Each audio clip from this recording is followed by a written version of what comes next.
Hi, I'm David Kiva, President of EDF Action, the advocacy partner of the Environmental Defense Fund. We're here today at the U.S. Capitol to meet with Senator Martin Heinrich from New Mexico. Senator Heinrich and I are going to talk about climate, clean energy, and the opportunity before us to conserve our planet. So join us. Senator, thank you for being with us today. You bet. I know you're a passionate hunter and an outdoorsman and a champion on climate and conservation issues here in the United States Senate. Can you talk about how your perspective as a sportsman impacts the work that you do here? You bet. You know, one of the things that I think sportsmen see that maybe is a little more removed for a lot of my colleagues is just the actual impact on the ground of a changing climate. There are places that I like to hunt that have suffered incredible wildfires in recent years that have been driven by climate change. Places I like to fish that are drying up in the summertime. You just see those direct visceral impacts and the changing seasons in a way that if you're not attuned to a specific sort of hunting and fishing experience, you might not realize how much they've changed. And it really drives home how extreme the weather challenges and the changes that we're seeing right now really are, and the impacts that they're going to have on our kids and grandkids. Excellent. Well, speaking of kids and grandkids, you're a father of two. How does your perspective as a father impact the work that you do on climate and the transition to clean energy? You know, I think it brings an urgency that I don't always see among policymakers. And when you realize how long we've known that this is happening, right? I always think back to, when did I first really think about climate change and the greenhouse gas effect? And I was younger than my kids are now. And we've built whole industries at that time, or over that course of time, but we haven't really turned the corner to the sort of reductions in greenhouse gases that we need. And we're just starting to really effectively turn that corner now. And so it brings an urgency to all of these conversations that I wish was more ubiquitous, because we have literally run out of time.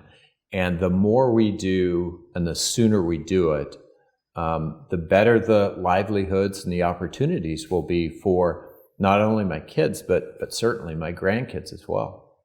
Excellent. Like everyone I know, I've been riveted by what's gone on in Ukraine, and my heart's gone out to the Ukrainian people. But it's having an impact here at home as well.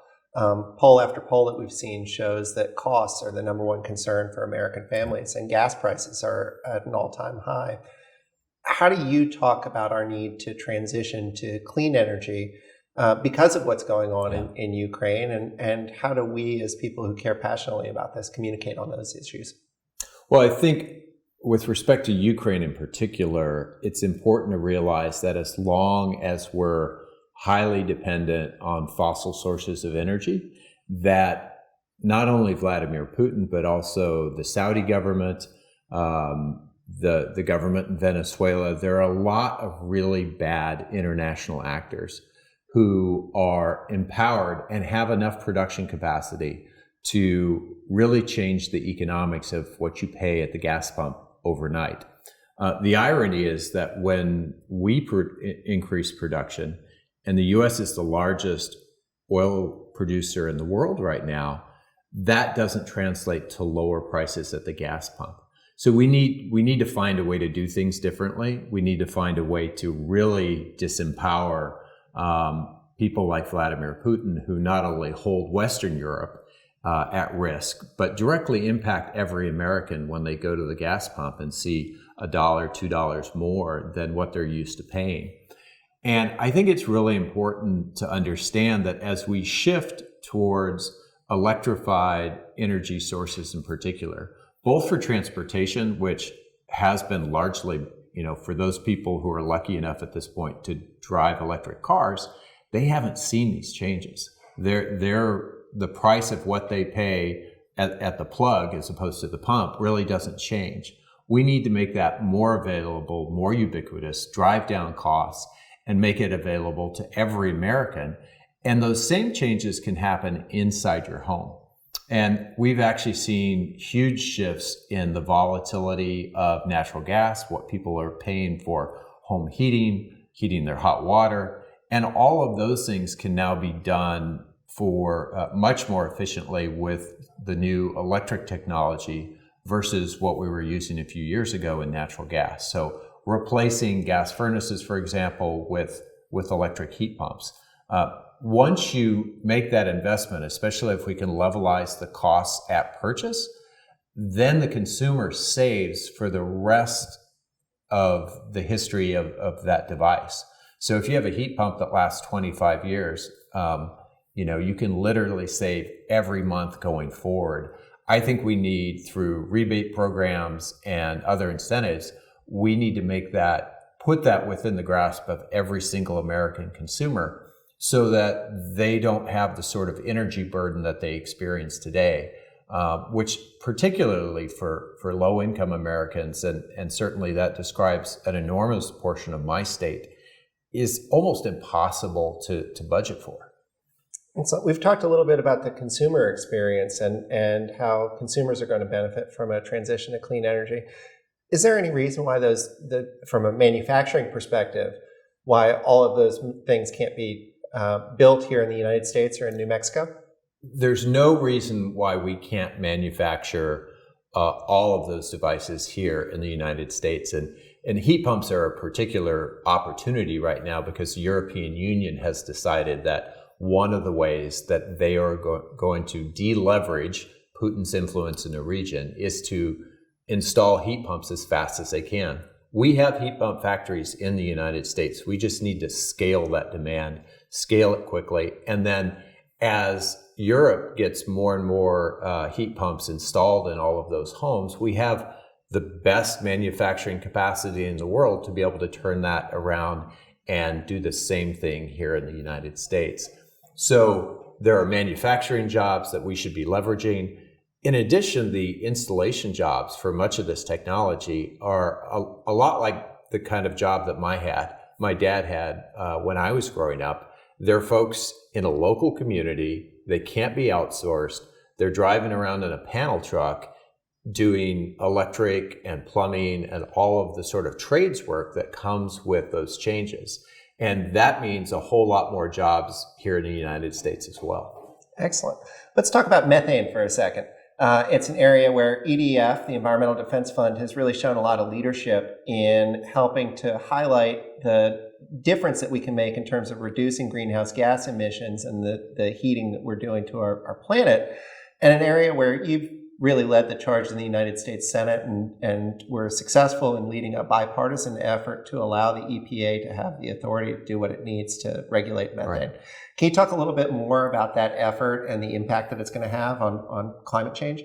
Well, I think that was the first successful effort to really get a handle back on the amount of methane that we are losing purely to fugitive sources. This is methane that is not making it to any end use. It's lost along the way in storage and transportation at the wellhead. And the thing about methane that really is highly problematic in an unregulated sense, but also a giant opportunity, is methane is very potent in the atmosphere, but it degrades very quickly. So the more methane that you can get out of the system that is leaking along the way, that is leaking at wellheads, that gives us the time to drive down carbon dioxide emissions, which are much less potent but stick around many times longer. So we can buy ourselves some time by really addressing methane leakage right now and wasted methane, fugitive methane, if you will. And it is absolutely one of our biggest levers in the near term as we figure out how to decarbonize and execute at decarbonizing the electric sector, transportation, and some of our other big emitters. Excellent. Sticking with methane for a second, a lot of people think of the bipartisan infrastructure law as being just focused on roads and bridges, but it did an awful lot beyond that, including a lot of funding for capturing some of the fugitive methane emissions that you were talking about.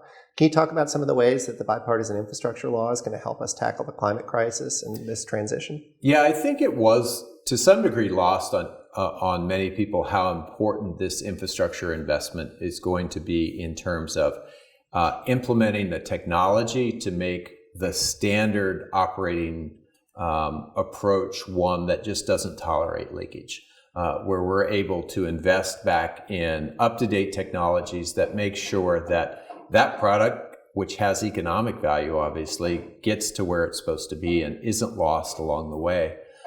The same can be said of transmission. There was very important language in the bipartisan infrastructure bill around transmission. And for much of the decarbonizing of the electric sector, our biggest bottleneck right now is actually transmission. It's the ability to connect those places where you can produce lots of renewable energy with the places that consume that renewable energy. And we made both investments in that and some policy changes in that legislation that will directly make it easier to connect those dots. Terrific.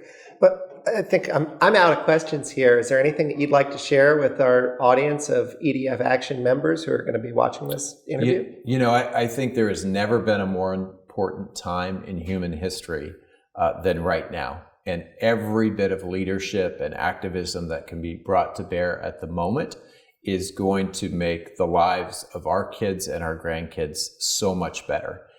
Let's not lose that opportunity. Great. And you're a United States Senator, obviously. Can you talk a little bit about the role that constituent calls and emails and folks showing up at your events when you're back home have in influencing your thinking? You bet. So, the reality is your voters, your constituents really set the tone for what is possible and what is the envelope that you can work within to really try to make change. And so the more supportive your constituents are of climate action, the easier it's going to be to really get out there and push hard and move what is going to be, to some degree, a compromise in any given piece of legislation further and further towards the kind of changes that are going to be meaningful long term. So it's absolutely critical to have constituents setting that tone for every member of Congress, every senator. Excellent. Well, thank you so much for having us in. This has been a real pleasure. Appreciate it. Thanks.